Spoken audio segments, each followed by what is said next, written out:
paz do Senhor Jesus Cristo, amém? Glória a Deus, grande alegria estarmos juntos mais uma vez na casa de Deus para adorar o seu nome, na comunhão dos irmãos, comunhão dos santos. Isso é maravilhoso, é a misericórdia e a graça de Deus sobre as nossas vidas. Você que tem sua Bíblia, abra por gentileza no livro do profeta Miqueias, capítulo de número 6, versículo 8. Glória a Jesus. O profeta Miqueias está entre Jonas e Naum, capítulo 6, versículo 8. Glória a Jesus.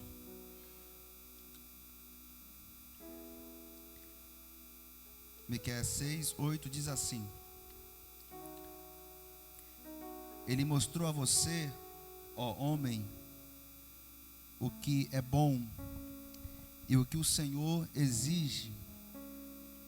Pratique a justiça, ame a fidelidade e ande humildemente com o seu Deus. Já que é só um versículo, vou ler novamente. Ele mostrou a você, ó homem, o que é bom e o que o Senhor exige.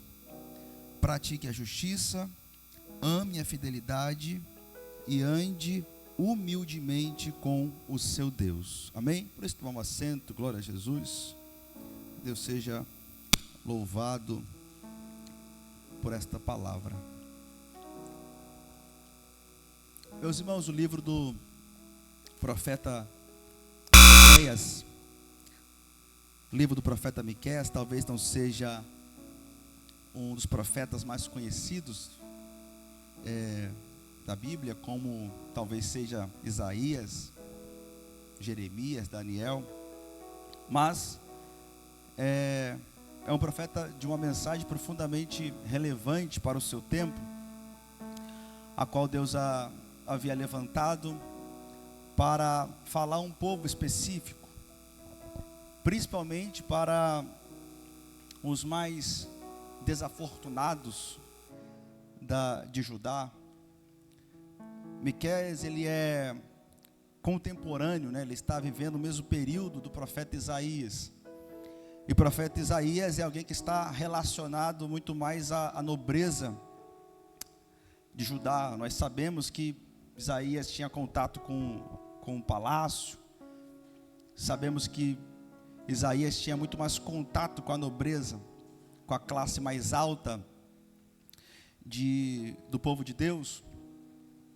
Mas Miqueias é um profeta que Deus havia levantado. Ele estava mais entre os camponeses, entre os mais pobres. E isso também reflete a graça de Deus, a misericórdia, porque Deus, ele levanta Isaías para falar com uma parte do povo que ouviria Isaías, com o rei. Quem não se lembra do momento em que Isaías foi até Ezequias e falou: olha, coloca a sua casa em ordem, porque você vai morrer e você não vai viver. Era Deus falando com a classe mais alta, mas Deus também havia levantado profetas para falar com as classes mais baixas, porque em qualquer contexto que Deus quer falar, Ele vai usar alguém que está disponível, Ele vai levantar alguém para falar. Até quando futuramente, anos após esse texto, que o povo judeu foi parar na Babilônia pelo cativeiro, né? Nós tínhamos profeta dentro de Babilônia, dentro do palácio, né? Que era Daniel. E nós temos um profeta também que vivia entre os exilados que estavam junto ao rio Quebar, que era o profeta Ezequiel. Então, em qualquer contexto que for necessário, Deus levanta pessoas para falar a sua mensagem, seja para o mais rico, seja para o mais pobre, seja para aqueles que são mais poderosos ou aqueles que são desafortunados, estão sendo oprimidos talvez. Mas Deus fala, e isso é a sua misericórdia, a sua graça que é manifestada. E o profeta Miqueias é levantado por Deus nesse contexto, sendo alguém para falar com a classe, porque como é de costume, quando sempre que nós lemos algum profeta, algum livro profético no Antigo Testamento, possivelmente nós leremos uma série de exortações sobre um período ruim que o povo está vivendo. Porque as oscilações do povo de Deus eram muito grandes, e o profeta era aquele que Deus levantava para lembrá-los da aliança que havia sido feita, né? O profeta era aquele que lembrava a respeito da aliança. O profeta é aquele que lembrava que eles não eram qualquer povo, que eles não eram qualquer pessoa sobre a face da terra, não, que eles eram uma nação escolhida por Deus, que havia uma aliança sido feita, que havia mandamentos a serem obedecidos, e que a situação que estava vivendo não era boa. E no contexto de Miqueias, Isaías, Amós também está relacionado, talvez um período anterior, Oséias, vive um período em que o povo de Deus está com os pecados padrão de Israel: idolatria, injustiça social. E nesse período especificamente que envolve aqui Isaías e Miqueias, é um período de muita falsidade religiosa, ou aparência religiosa. Um povo que estava até vivendo de acordo e fazendo os rituais como deveriam ser feitos, indo para o templo, cantando os louvores, mas só que uma vida só de aparência, só aparência religiosa, enquanto a crise moral era muito grande. E a vida espiritual estava profundamente desconectada da vida comum. O povo fazia por fazer, fazia porque queria cumprir tabela, porque alguém disse, alguém ensinou, ou leram que deveria ser feito: ir ao templo, cumprir os rituais. Na verdade, quando você lê, para ficar mais claro, se você lê Isaías capítulo 1 completo, é um texto um pouco extenso, depois você pode ler em sua casa. Isaías capítulo 1, Deus fala até de forma, Deus abre o coração para o povo e fala: quem é que mandou que vocês venham à minha casa cantar e fazer um monte de coisa, e vocês com as mãos sujas, sangue, cheio de injustiça? Era o padrão do tipo de pessoa que vem para a igreja adorar ao Senhor, cantar, enquanto a vida particular em profunda discordância, né? O tipo de pessoa que canta domingo à noite na igreja e na segunda-feira está envolvido em um monte de confusão na empresa. E isso Deus não estava se agradando, porque não é somente cumprir ritual, não é somente ir ao templo, não era somente cumprir as coisas de forma mecânica, de forma robotizada. Não era só fazer porque alguém disse que teria que fazer, e simplesmente como se servir a Deus é algo que faz ali, do templo para dentro. Gente chegou, vamos cantar, vamos levantar a mão, vou para o culto, então vou colocar a roupa específica do culto, e quando sai da igreja, a minha vida é outra vida, a minha vida é outra história. E isso é o que estava acontecendo exatamente com o povo nesse contexto. Aparentemente estava tudo bem no sentido religioso, mas estava muito mal. Estava profundamente mal, e estava crescendo o número de injustiça, de órfãos e viúvas sendo desprezados, de pessoas tirando vantagem do próximo, maldades e maldades. Quem olhava externamente e viu o povo ali no templo, sacrificando e fazendo tantas coisas, poderia até dizer que está normal, mas Deus, que é aquele que nos conhece por dentro e por fora, aquele que nos conhece quem de fato somos, e é aquele que pode nos julgar com reta justiça, ele levanta profetas para falar que as coisas não estão boas e que precisam ser consertadas. E Miqueias é alguém que vai falar de forma específica com a classe mais baixa de Judá. É um povo que talvez tivesse algumas razões, talvez poderia usar suas desculpas, os seus argumentos. Na verdade, uma das coisas que o povo faz em alguns momentos é usar alguns argumentos contra Deus. E o capítulo 6 de Miqueias, ele funciona como um tribunal.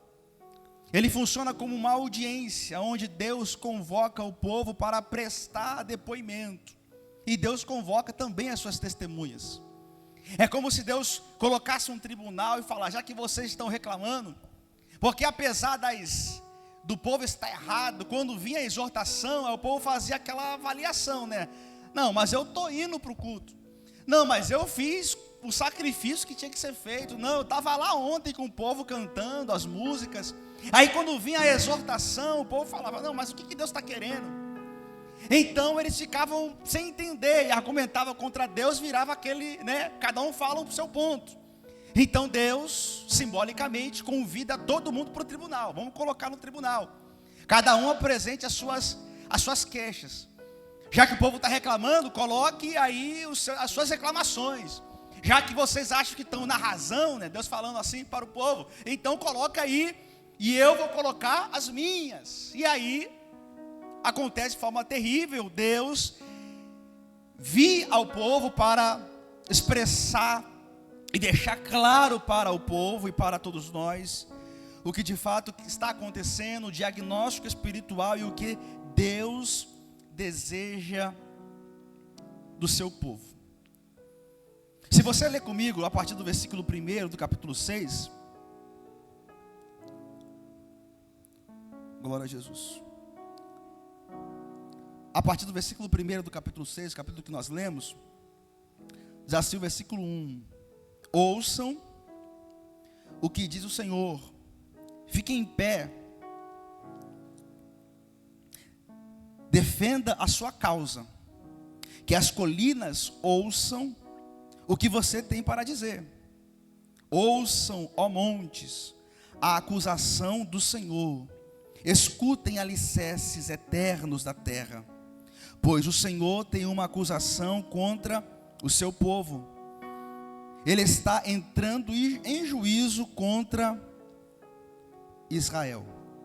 Versículo 3: meu povo, o que eu fiz contra você? Fui muito exigente? Responda-me. Eu o tirei do Egito e o redimi da terra da escravidão. Enviei Moisés, Arão e Miriam para conduzi-lo. Meu povo, lembre-se do que Balaque, rei de Moabe, pediu, e do que Balaão, filho de Beor, respondeu. Recorde a viagem que você fez desde Sitim até Gilgal, e reconheça que os atos do Senhor são justos. Quando Deus fala no capítulo 6, e aí, né, o profeta Miqueias, nós chamamos e consideramos ele como profeta menor, mas não é porque ele é menos importante, mas porque o período em que Deus usou para proferir profecias é menor do que se comparar com Isaías, Jeremias, que é a vida toda praticamente. Então nós temos os capítulos de Miqueias, né, que são 7 capítulos, que corresponde a todos os momentos da sua vida que Deus levantou ele para poder falar alguma coisa.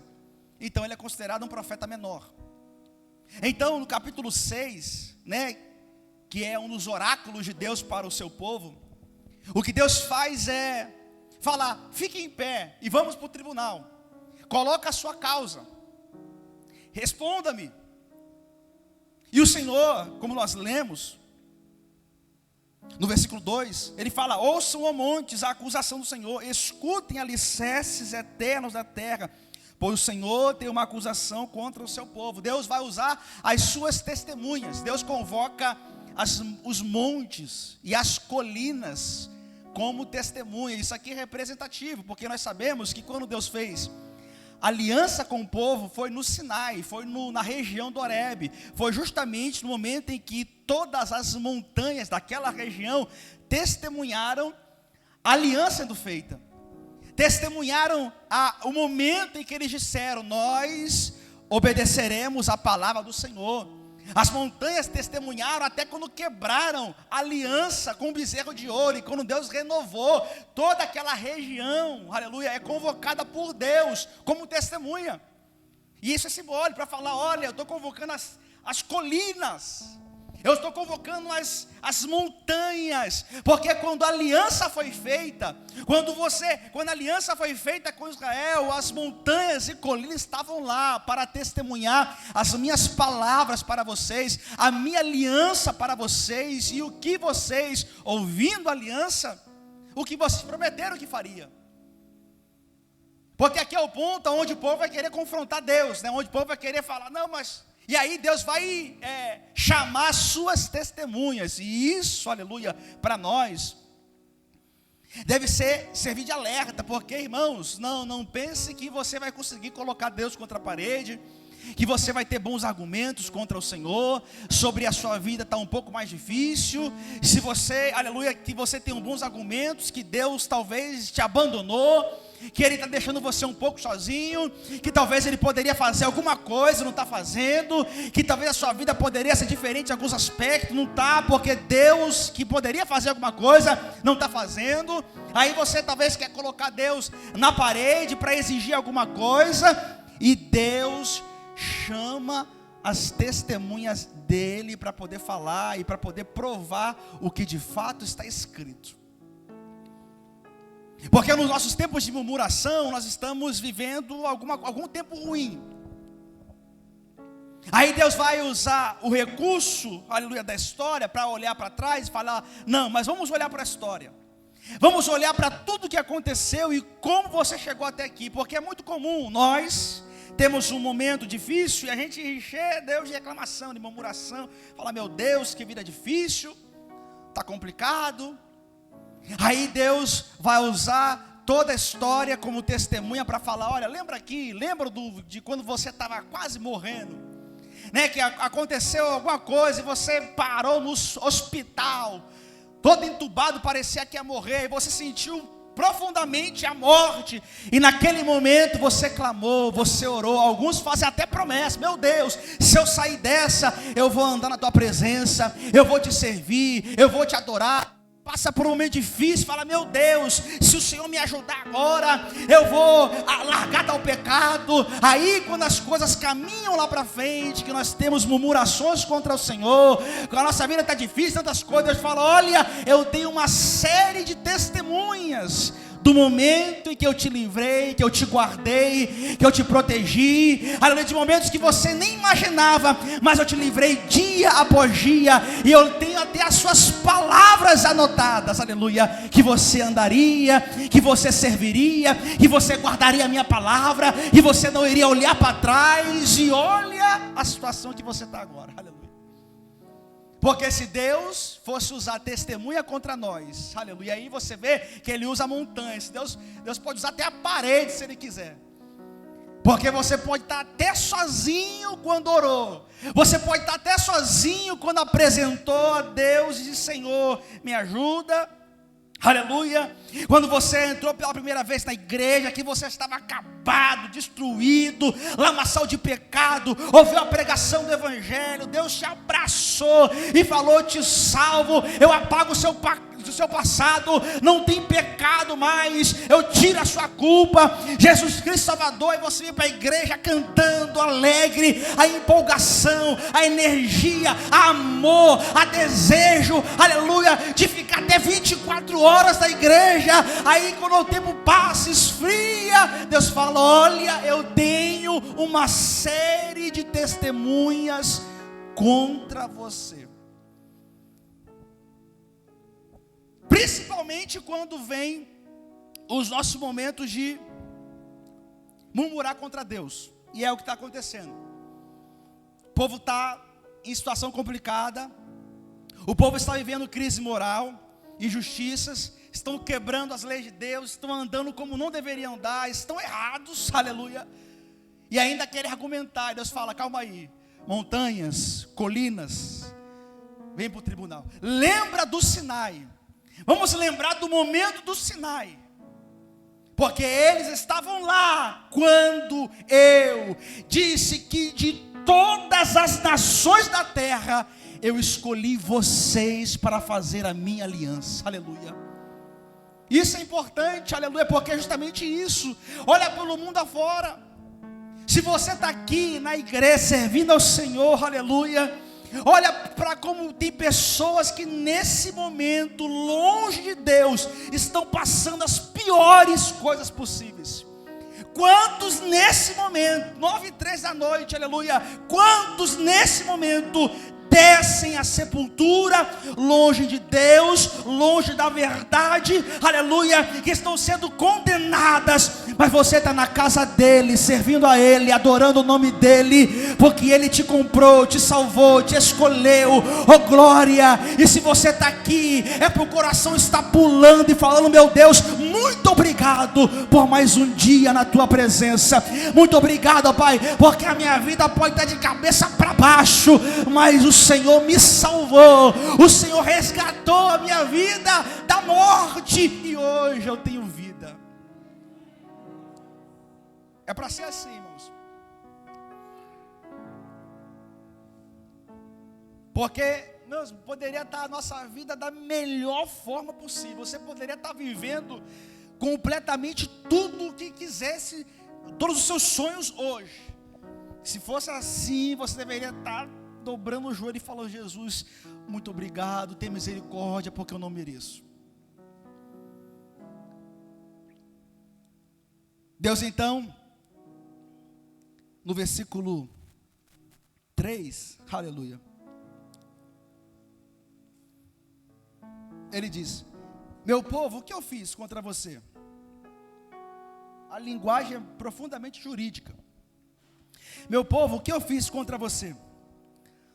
Fui muito exigente? Responda-me.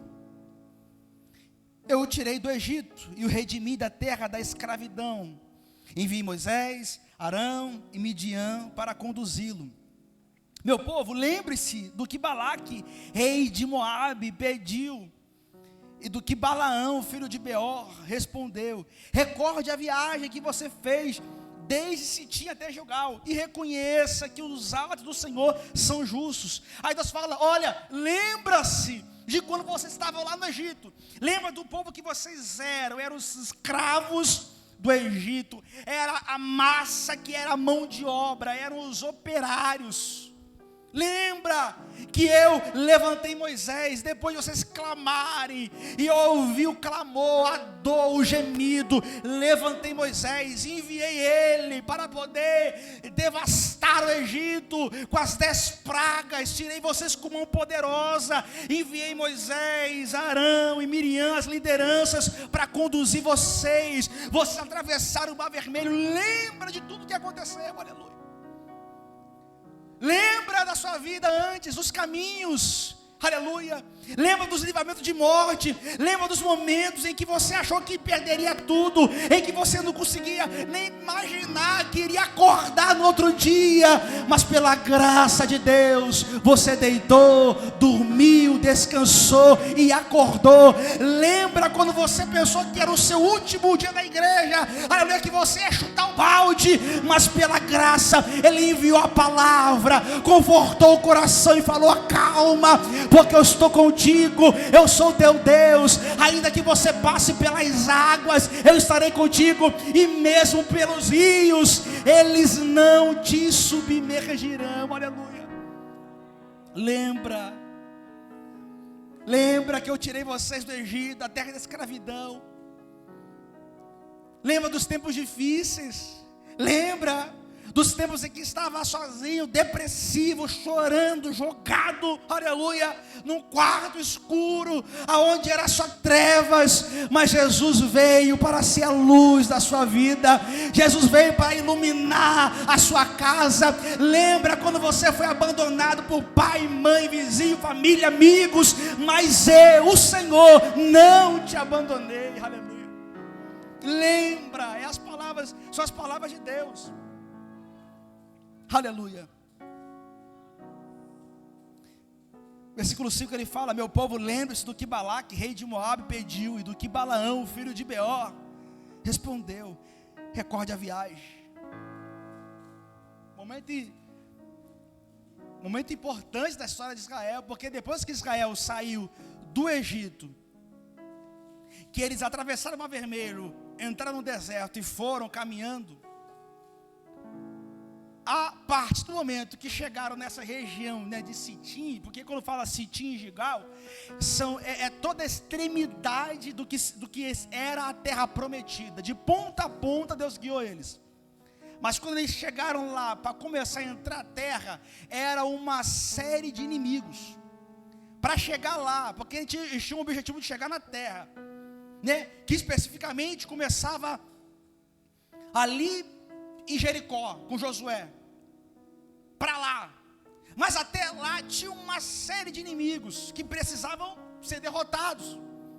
E aí, né, quando você lê o Pentateuco, a história, você vê que ou o povo deixava passar em paz, ou fazia guerra, ou ajudava o povo, e era beneficiado por isso, ou ficava com medo, né, porque eles vinham do Egito, parecia um rolo compressor, não tinha quem parava o povo.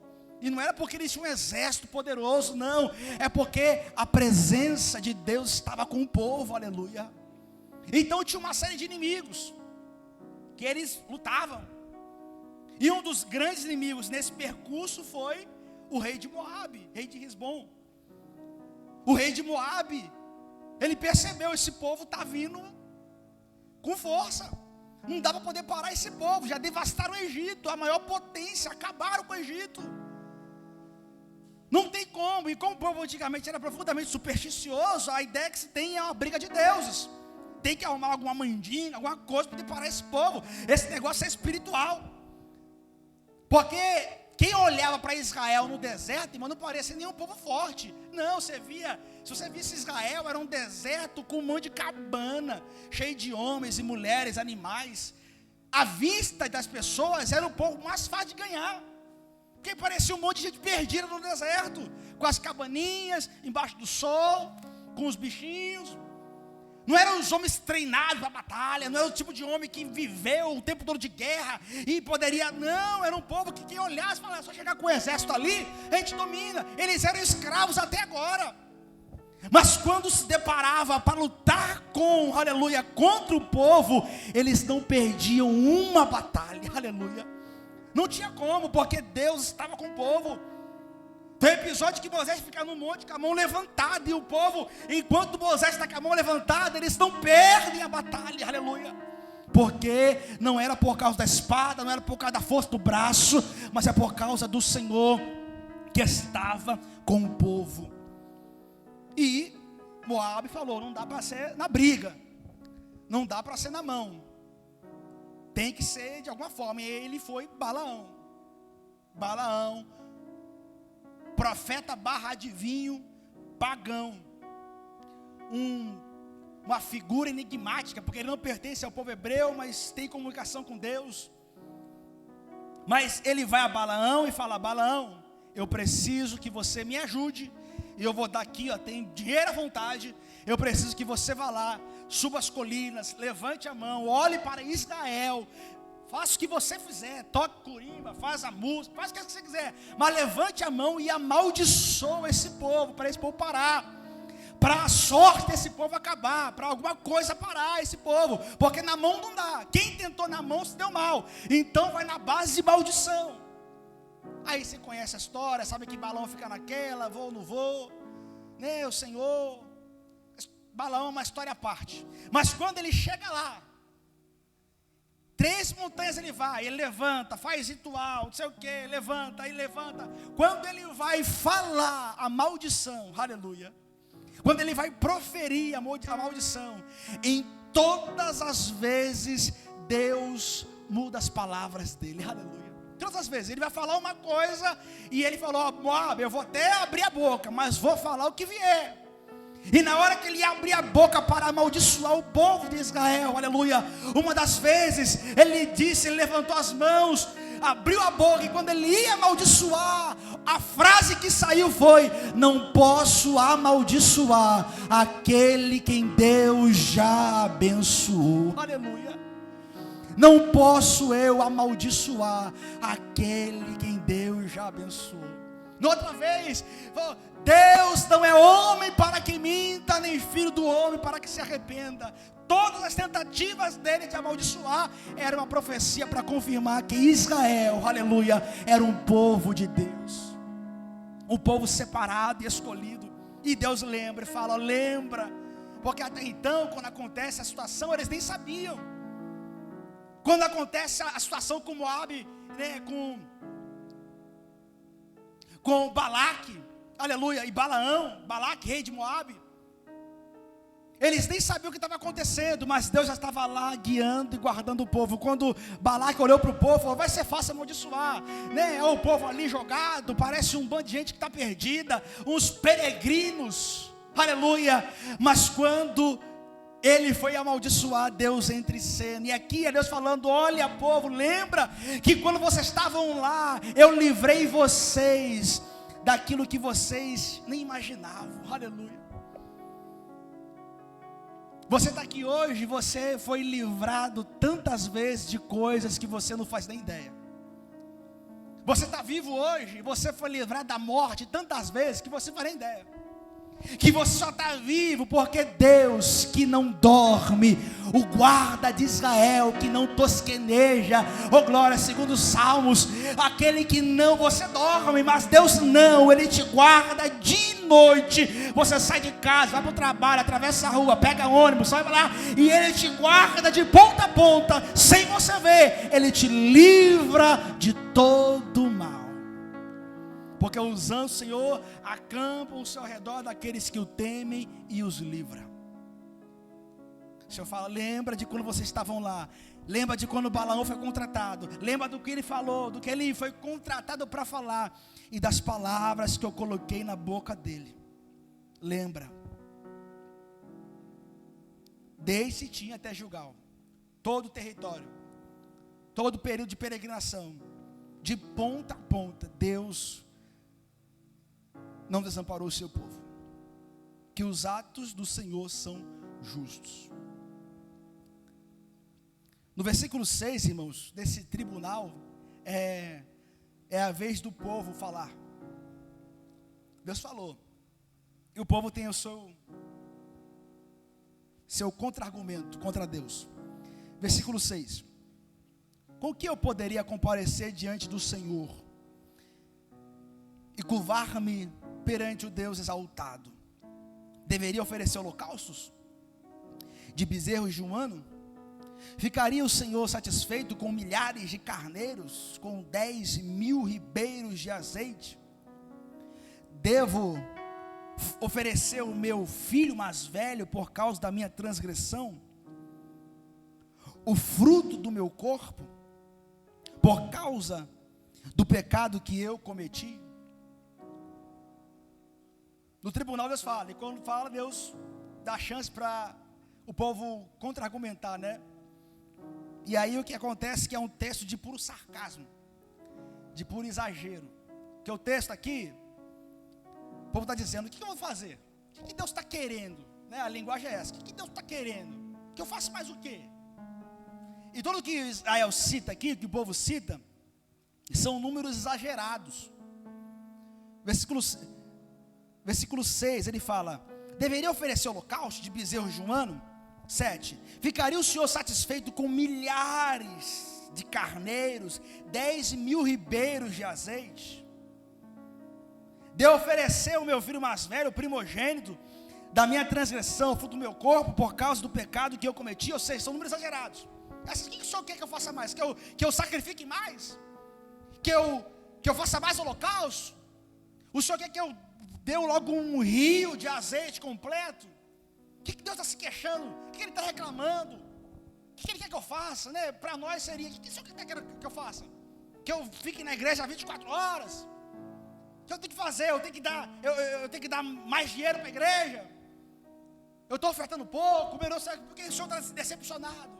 E eles exageram no sarcasmo para poder falar: o que Deus está querendo? É mais sacrifício? É mais holocausto? Está sacrificando 1.000, tem que ser 2.000? O que eu tenho que fazer? Então, versículo 8 é a resposta de Deus que finaliza esse trecho. Ele mostrou a você, ó homem, o que é bom e o que o Senhor exige. Pratique a justiça, ame a fidelidade e ande humildemente com o seu Deus. Pratique a justiça.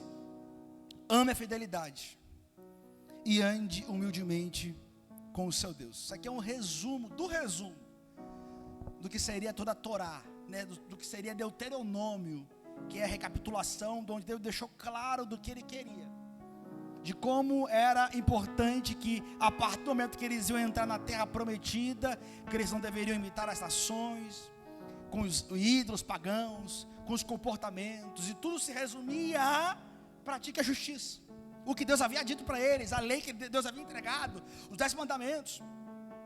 Ame a fidelidade, não faça só fazer, não só aquilo robotizado, como quem obedece, porque se não obedecer vai morrer, tem que fazer, porque se não fazer está errado. Não, ame a fidelidade e ande humildemente com o seu Deus.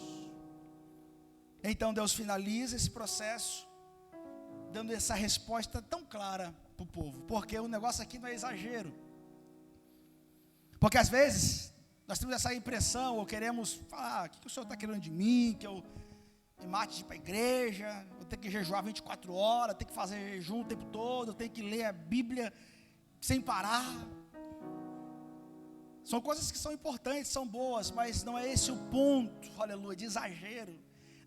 Não, o Senhor quer que eu faça mais teologia, que eu leia mais livro, não. Ele quer que você olhe para a sua vida como um todo, para os seus passos, onde você está, para as injustiças que você está cometendo, para o momento que você está tirando proveito de alguém, o momento que você está sustentando uma mentira, o momento que você está escondendo alguma coisa que você não deveria, o momento que você está colocando sujeira embaixo do tapete, aí vem para o culto, acha, não, ninguém vai saber disso aí não, olhe para a sua vida, olha como estão os passos, olha como você está fazendo, está procedendo, como é que está a sua vida espiritual, financeira, material, profissional, o que você está fazendo, andando, falando, olha para tudo, aleluia. Porque não pensa que é somente alguns atos externos, visíveis, que agradam ao Senhor, mas é como você procede na sua vida como um todo. Se você é profissional em alguma área, se você é especialista em alguma área, às vezes é um advogado, é um mecânico, se você tem uma empresa, se você tem um conhecimento em uma área, irmãos, não tire proveito das pessoas que são leigas.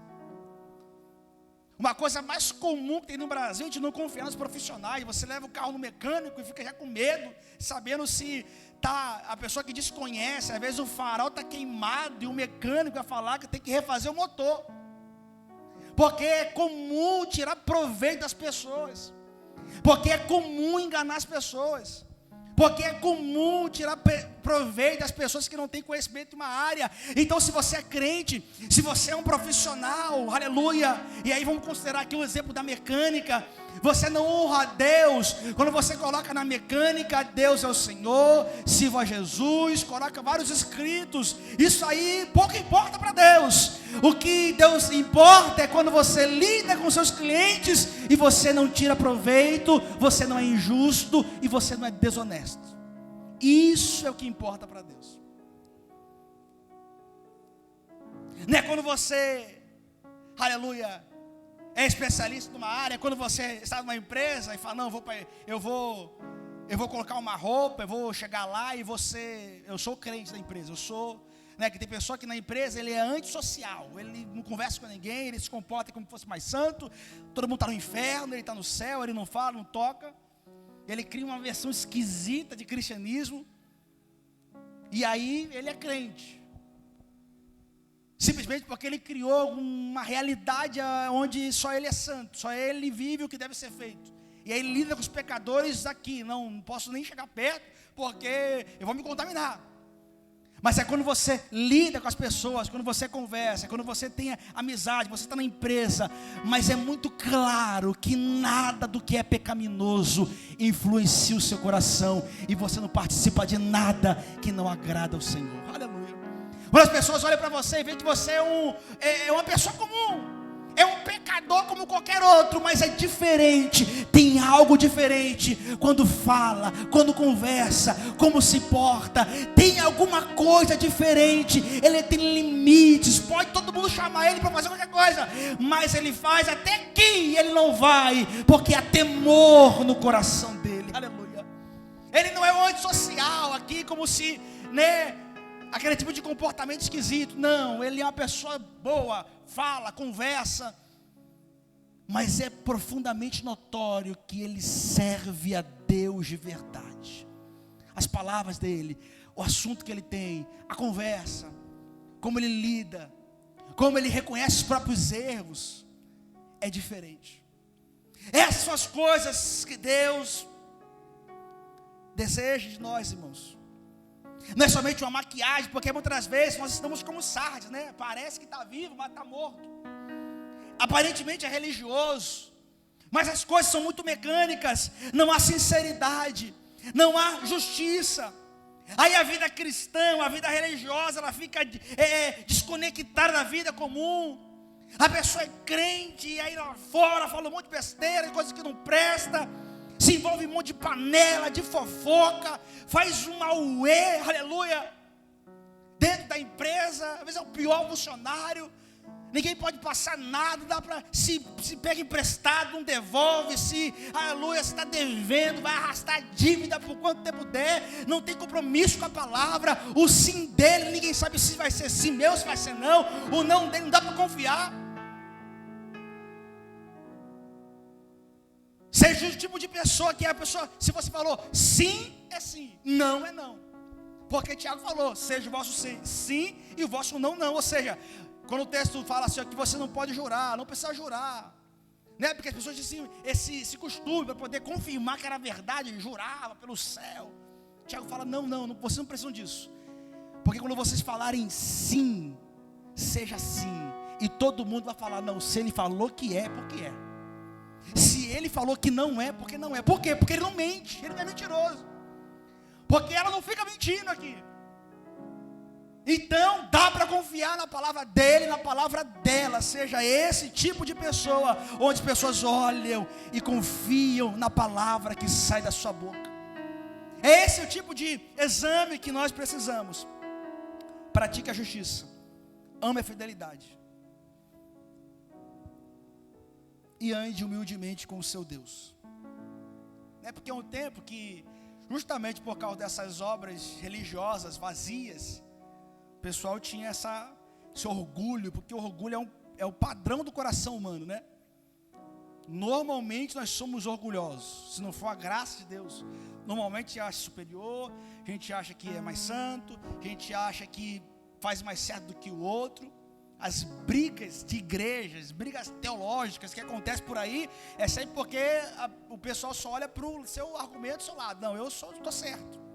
Ele não olha nem para, calma aí, talvez eu esteja meio complicado. Aí tem um orgulho, fala, não, eu posso estar errado. Eu posso estar não entendendo, mas eu defendo isso aqui. Quando é uma opinião, né? Quando é texto claro, a Bíblia diz isso, aí não tem conversa. Mas estou falando que, no geral, o coração humano é orgulhoso. Mas o texto diz, ande humildemente com o seu Deus. Ande em humildade. Ande como quem é pecador servindo a um Deus santo. Ande como alguém que conhece que se não for a graça de Deus que sustenta a nossa vida, se não fosse Ele que nos conheceu de antemão, que nos predestinou, que nos elegeu, que nos tirou do pecado, nos colocou de pé, e além disso tem o Espírito Santo, aleluia, para nos garantir estar de pé todos os dias, e nos dar graça, irmãos. Se não fosse isso, amanhã a gente se enfiava em lama do pecado de novo. Se não é a graça de Deus, não pense que é suas habilidades, sua força, não, porque eu sei muito bem o que é certo e o que é errado, eu consigo fazer tudo. Não, fala, Senhor, se não for a sua graça, amanhã eu me jogo na lama do pecado de novo. É o Senhor que me sustenta, é o Senhor que me dá graça, é o Senhor que me ajuda. Eu não sou nada, aleluia. Alguém pode olhar e falar, pai, mas você é um crente bom, fervoroso. Fala, meu Deus, não sou nada. Se não for a graça de Deus, se não for Jesus do meu lado, se não for a presença dEle, se não for o amor dEle, a misericórdia dEle é a causa de eu não ser consumido. Eu preciso e dependo de Jesus. E isso é andar humildemente com Deus, irmãos. Porque normalmente as pessoas tendem a ser muito orgulhosas nesse sentido, com as pessoas que estão à sua volta.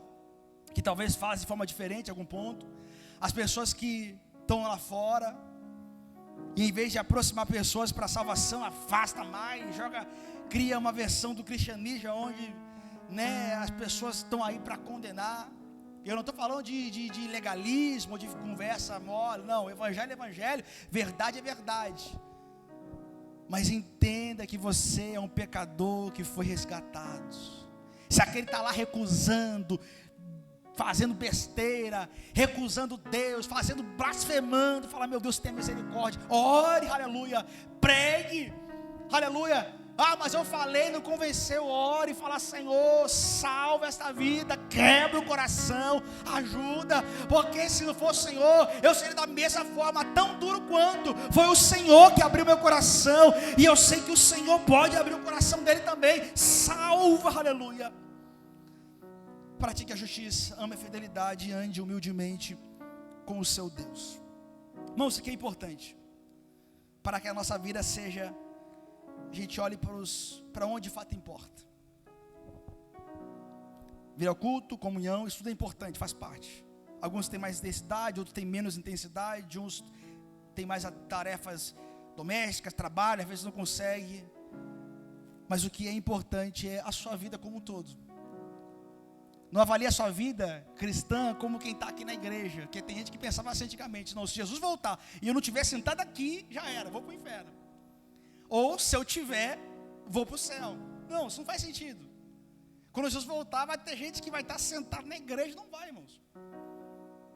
Mas é a sua vida, você pertence a esse povo, você de fato foi comprado, resgatado, aleluia. Porque isso aqui não é palavra minha, é palavra dele, aleluia. E se é palavra dele, aleluia, reflete nosso coração, nos chama a atenção. A gente abre o coração e fala, Jesus, muito obrigado pela tua palavra, muito obrigado, porque eu vou sair daqui decidido a praticar mais a justiça, amar mais a fidelidade e andar mais e mais humildemente com o meu Deus. Eu não quero abandonar a humildade, aleluia, humildade. E é o padrão que Jesus ensinou. Não tem como ter soberba no Evangelho. Não tem como ter orgulho no Evangelho. Não tem como se sentir superior. Não tem como. O próprio Jesus andou de forma humilde, humilhou a si mesmo. Aleluia. E foi fiel até a morte. Ah, mas fulano está errado. Converse, ajude, seja misericordioso. Aplique rigor a você mesmo. E aplique misericórdia aos outros. Seja rigoroso com os seus pecados, seja misericordioso com os pecados dos outros. Porque a gente faz o inverso, a gente passa pano para os nossos e a gente quer ficar apontando para os outros. Seja rigoroso com os seus pecados e seja misericordioso com os pecados dos seus irmãos. Converse, abrace, ensine, perdoe, ame, aleluia, porque foi para isso que o Senhor Jesus nos chamou. Se coloque de pé, por gentileza, glória a Jesus. Eu quero orar pela sua vida.